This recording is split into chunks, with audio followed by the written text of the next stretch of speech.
How to activate a prepaid Vodafone SIM card. Hello everybody and welcome back to our channel. So let's get started without any further ado.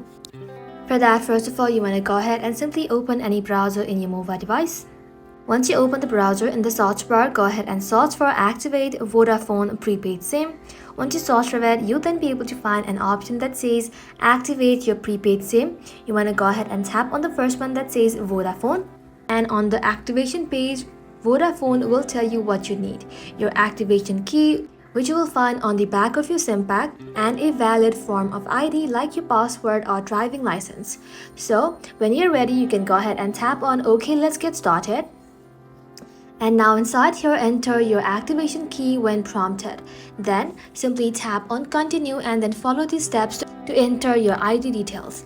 Once you have filled everything out, Vodafone will process your request and activate your SIM card, usually within minutes. And that's it guys, your prepaid Vodafone SIM card is now ready to use. Thank you all for watching the video till the very end and stay tuned until our next upload.